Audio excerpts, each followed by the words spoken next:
it doesn't matter who you are. It is built on fairness and equality. Our motto has always been all MCs welcome. Pay to play, it was a practice that became popular in Austin, in the live music capital of the world. If you are an MC and you wanted to perform, you have to pay to perform, to pay the booker or the venue to perform. So one of the reasons they created this radical openness was like, okay, P-Tech wanted, that is this blonde guy, he said, I wanted to be a rapper, I need a space, and I want to help other people, and I don't want to pay to play. This is like, those speakers that I showed before, these three guys, JJ, Frank P, and Jarvis, they were like setting up that system, and this is the performance they created in that corner.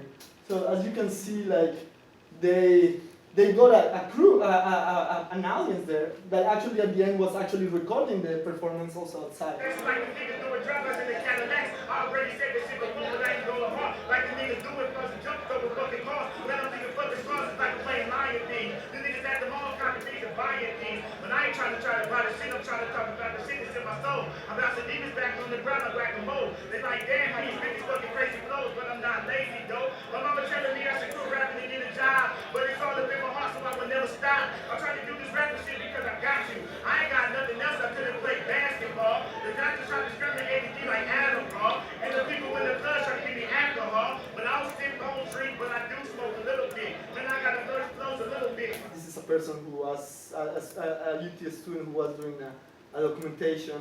She's recording a cipher there. There is also like videos made by the community itself. Like P-Tech, for instance, here was shooting a video and telling the audience to say things to the camera because they were running a crowdfunding campaign. Photographers. Also, like the openness allows like kind of improvised free markets, so people can bring like their CDs and put them there. Oh, this is the other thing. This space is a bar, and it's 11 to 2 a.m. So sometimes you find drunk people who want to go to the stage or who has signed and they have to be taken out. So that is one of the accidents that can happen. People have shot videos there, like music videos. They run the first music hip hop festival in Austin, and this year they are throwing the second festival. It's happening in September. If you are interested in going, they are putting together this.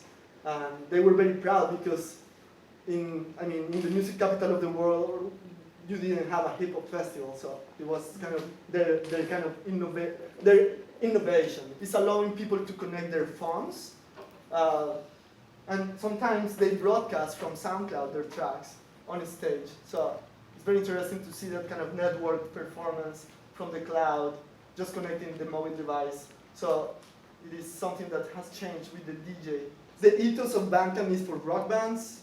SoundCloud, it has more like an open kind of ethos, like you can broadcast just voice or speeches. But it's also like you charge money in Bandcamp. In SoundCloud, you don't.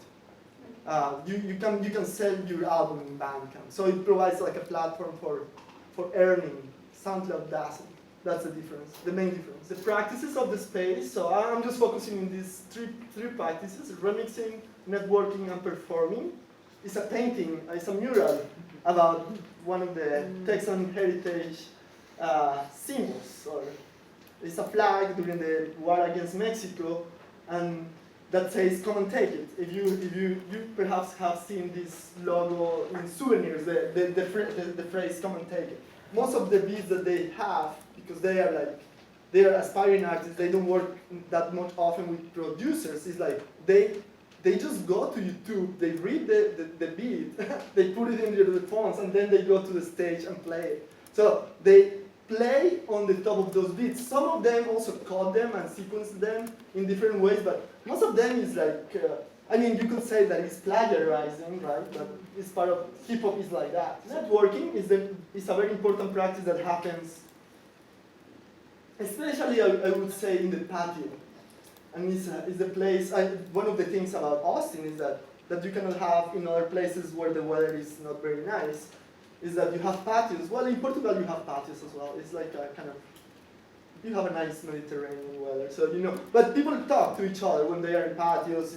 It's more like the fresh air is easier to talk. And what they do there is just to find bonds, to make a strong and weak ties. Mostly you would say they have connected to a strong ties. They are still missing the weak ties that will allow them to, for instance, connect to. And then is the practice of performing that, of course, is the sense of theatricality that gives you being on a stage in front of an audience with a mic and just with a lot of people putting attention to you. Some of the artists have become bigger and bigger, and they have become popular and made names in Austin now, are performing. They started in AMX and now are performing in South by Southwest, in venues, in the festivals that they are organizing. So it seems like it has indeed provided them with a place to hone their skills or like to cut their teeth. And here are just like, before conclusion, I just wanted to talk about the challenges of openness, because it's great, it is mostly great, right? But it also has some challenges to be like totally open. One of it is like, people could tend to break the principles and values, especially newcomers who are just there for the first time or coming from other cities. They can also lose the common purpose. There are risks of losing unity because of the openness. And also like the messiness and cacophony of the lower barriers to entry. That is, I mean, it's great to have an open mic where everybody can come and sing, but sometimes it can become boring, right? Because the skills are still like very low, or they repeat the songs, or the quality of the music is, I mean, just to listen to MP3s in these huge sound systems is not very nice, right? Because you are hearing very few frequencies, you don't hear the bass. So the quality of music is not as good. It's not like a show in quality super high. It's more like the quality of the social aspects. I think that's pretty much what I have for you today. Thank you. If you have any thoughts or questions.